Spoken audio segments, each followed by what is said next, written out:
Well, the website, again, is SONICSARENA.com. And what I found interesting about the website is that it wasn't BasketballArena.com. It wasn't NBA in Seattle Arena.com. It was SONICSARENA.com. And if you read the MOU, you guys have made sure that any team that comes back is going to be called the Supersonics. I mean, number one, does there need to be some kind of approval from the NBA for that team name? And why is it so important to you that the team be called the Supersonics?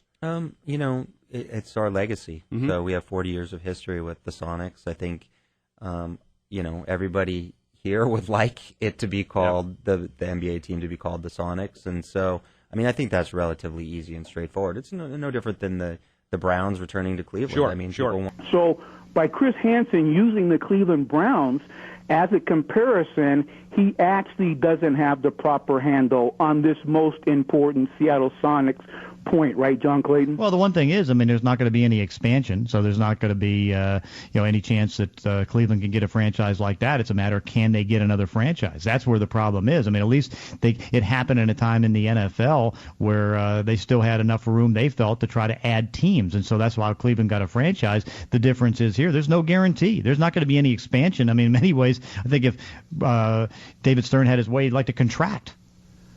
Fact of the matter is, if Chris Hansen is using the Cleveland Browns as a comparison to the Seattle Supersonics naming situation, he actually doesn't have the proper handle on this point, right, John Clayton? Yeah, I would have to say that, yeah. Is there any solace or any credit given to Art Modell to the fact that he left the history and the name and everything in Cleveland so that one day they could have an NFL team to fight again? No, because he was forced to do that. That wasn't, and it's funny because the people in Baltimore today are extolling that very storyline. No, he was forced to leave the name, the colors, the history here in Cleveland, Ohio. He was forced to do that. That was part of the settlement between Cleveland, the NFL, and that. You want answers? I think I'm entitled. You want answers? I want the truth! You can't handle the truth! I think he's got a real clear understanding of all the issues and a real good grasp of all the issues.